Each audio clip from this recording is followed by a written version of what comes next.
Hello everyone, কেমন আছো তোমরা সবাই? এই হ্যান্ডলুম শাড়িটা ছিল আমার শাশুড়ি মায়ের। দেখো কেমন হয়েছে, তোমরা কিন্তু জানিও। এটা ছিল আমার ঠাকুমার জন্য।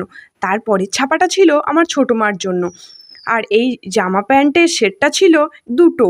এই জামা প্যান্টের সেটটা ছেলের জন্য নেওয়া হয়েছিল। এই জামাটাও কেমন হয়েছে তোমরা কিন্তু জানিও। এটা ছিল তোমাদের দাদা ভাই মানে আমার বরের জন্য।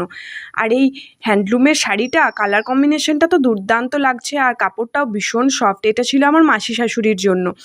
এরপর হয়তো তোমরা বলবে আমি কিছু নিইনি কেন, আমার শাড়ি কোথায়? আমি শাড়ি নিইনি, আমার শাড়িটা খুব একটা পছন্দ হয়নি, তাই বাবা আমাকে অলরেডি টাকা দিয়ে দিয়েছে, আমি পরে শাড়ি নিয়ে নেবো। এই জামাটা ছিল আমার জামাইবাবুর জন্য, কালারটা খুবই সুন্দর ছিল, জামাইবাবু নিজেই পছন্দ করেছে। আর এই শাড়িটা দেখো, এটা বৌদির জন্য ছিল। বৌদির তো শাড়িটা ভীষণ পছন্দ, বলছে কালারটা খুব সুন্দর। তারপরে এই জামাগুলো ছিল আমাদের বাড়ির সবথেকে ক্ষুদে সদস্য গোলু সোনা। এই জামাটা দিচ্ছে আমার বাবা। এই জিন্সের প্যান্টটা তার সাথে ম্যাচ। চলো বাই, দেখা হচ্ছে নেক্সট ভিডিওতে।